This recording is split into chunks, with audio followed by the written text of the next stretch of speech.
Olá, eu sou Denilson Matos e bem-vindo ao Evangelho do Reino. Eu gostaria de falar hoje com vocês a respeito de uma figura muito importante no Antigo Testamento, que é a figura de Josué.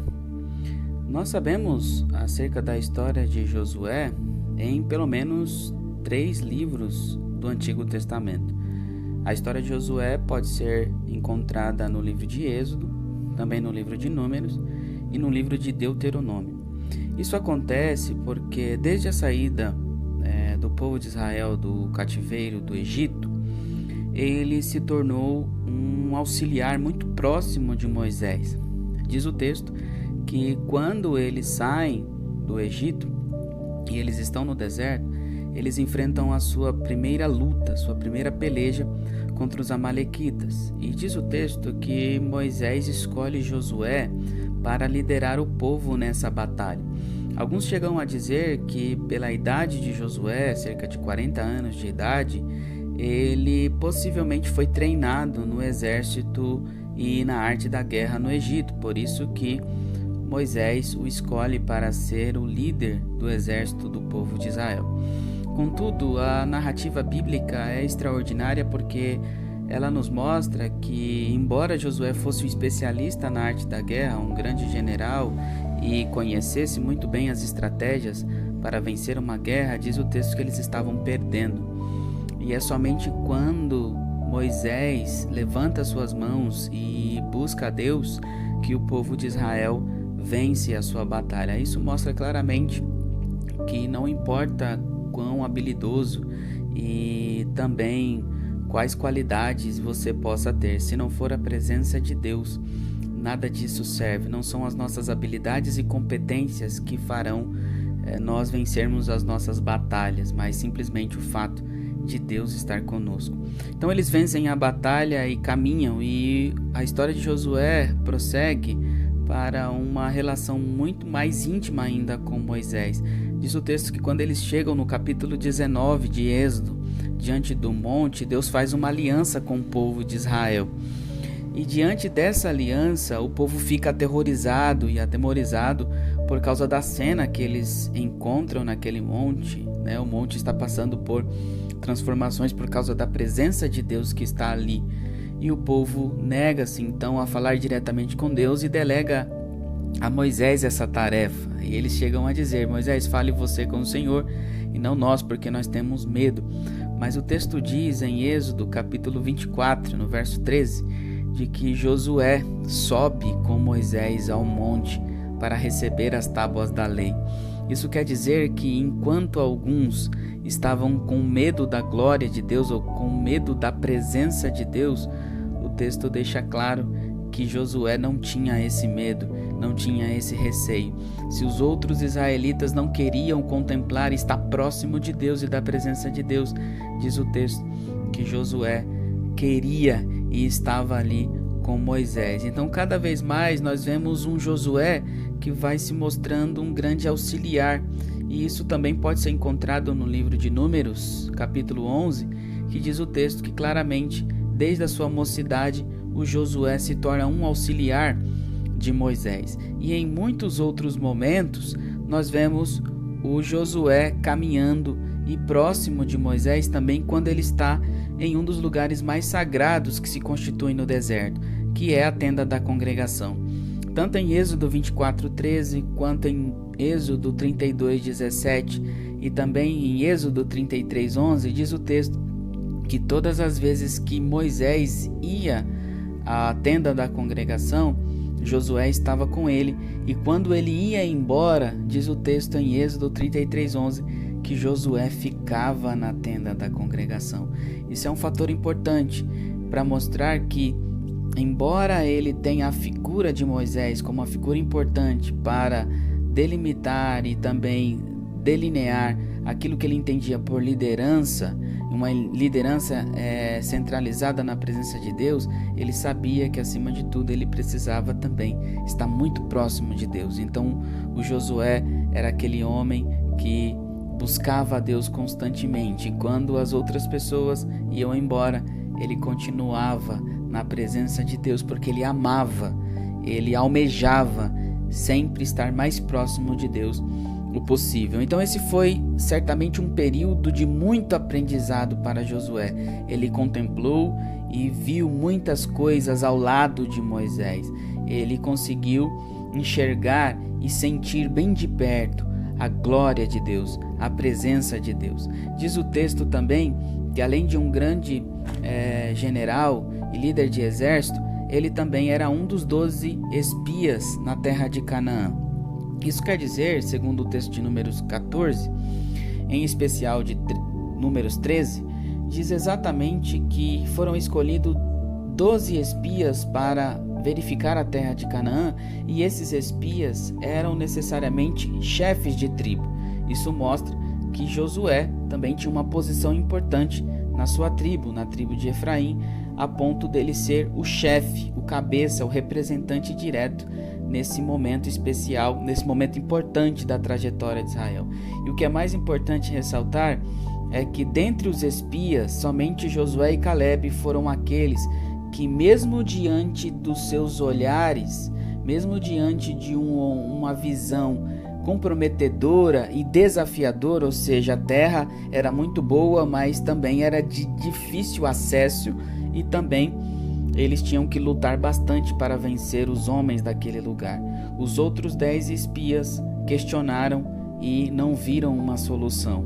Já o Josué está no grupo daqueles que veem a dificuldade, mas sabem que Deus é muito maior e que se Deus está conosco, nada, nem ninguém, nem nenhuma situação pode frustrar aquilo que Deus deseja nos entregar. Tanto que nós não temos nenhuma descrição a respeito dos 10 espias, mas nós sabemos muito bem acerca da história dos corajosos Josué e Calebe. Então é importante ressaltar também. Mas o ponto mais importante da história de Josué é a sucessão de Moisés. Ele não apenas é descrito na Bíblia como um grande líder de exército ou como um corajoso chefe de tribo. Ele também tem uma tarefa muito importante de ser o sucessor do seu grande amigo e também do seu grande líder, o Moisés. Diz o texto que por ocasião da falta de água, no capítulo 20 de Números, Moisés desobedece à ordem de Deus, que é interpretada por Deus como uma falta de fé, e Deus condena Moisés a não entrar na terra prometida. E Deus diz a Moisés que ele deve escolher Josué para ser o seu sucessor. É importante ressaltar que essa escolha parte de Deus. Moisés sabia exatamente quem era Josué.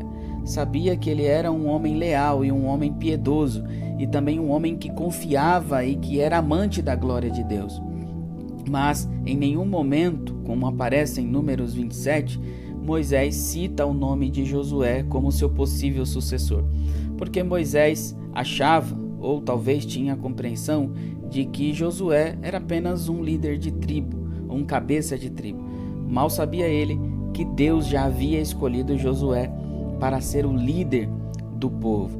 Então Deus escolhe Josué e pede para que Moisés o apresente publicamente diante das pessoas, diante do povo. Mas antes de morrer, Deus pede para que Moisés encoraje Josué, porque diante de tudo que ele viveu, ele sabia que aquela situação, que aquela ocasião era uma ocasião especial e muito importante, mas acima disso era também uma ocasião dificílima. Então o temor que Josué tinha em relação a isso fez com que Moisés o encorajasse. Só que quando nós lemos Josué, capítulo 1, do verso 1 a 9, nós percebemos que essa tensão ainda é muito maior depois da morte de Moisés. Quando Deus diz a Josué, Moisés, meu servo, é morto, Deus está falando do passado. Moisés morreu e aquilo estava condicionando o emocional de Josué a ponto de travá-lo a respeito da sua tarefa. Claro que Josué sabia que Moisés foi o grande líder da história de Israel, o grande líder da libertação do povo e também o seu grande amigo. Então todas essas emoções e informações causavam nele um temor, né? Uma tristeza e também um temor. Mas Deus diz para ele: olha, dispõe-te agora e passa esse Jordão. Por quê? Porque ele estava olhando para o passado, mas Deus faz com que ele enxergue agora o presente. O que aconteceu não pode condicionar aquilo que ele precisa realizar. O passado não pode condicionar o presente de Josué, porque olhar para o passado constantemente faz com que as pessoas, ou com que ele não vivesse o seu presente, condicionando assim o futuro, que não era apenas o futuro dele, mas agora o futuro de toda a nação, porque Deus havia escolhido e a causa não era mais pessoal, não era apenas a vida de Josué que estava em jogo. Deus havia escolhido ele para uma grande tarefa, e essa grande tarefa dizia respeito a outras pessoas, a uma grande multidão. Então Deus diz para ele: dispõe-te agora e passa esse Jordão, tu e todo este povo, a terra que eu dou aos filhos de Israel. Por quê? Porque essa realidade foi para isso que Deus havia chamado ele. Não era apenas para ele atravessar, ele e sua família, era para ele e todo o povo de Israel. A causa agora era coletiva.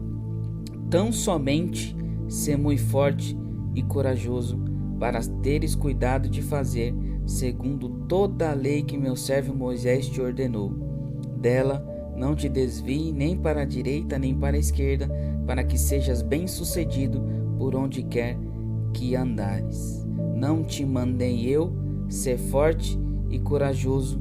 Não tenha medo, nem te espantes, porque o Senhor, teu Deus, é contigo por onde quer que andares. Deus sabia que aquela situação era crucial para a história de Josué. Ele estava olhando para o passado, mas Deus está o alertando de que o passado não pode condicionar o seu presente, porque o presente é muito mais importante do que o passado. O presente dele condicionaria a grande promessa que Deus havia feito não só àquele povo, não só a Moisés, mas aos antepassados de toda aquela nação.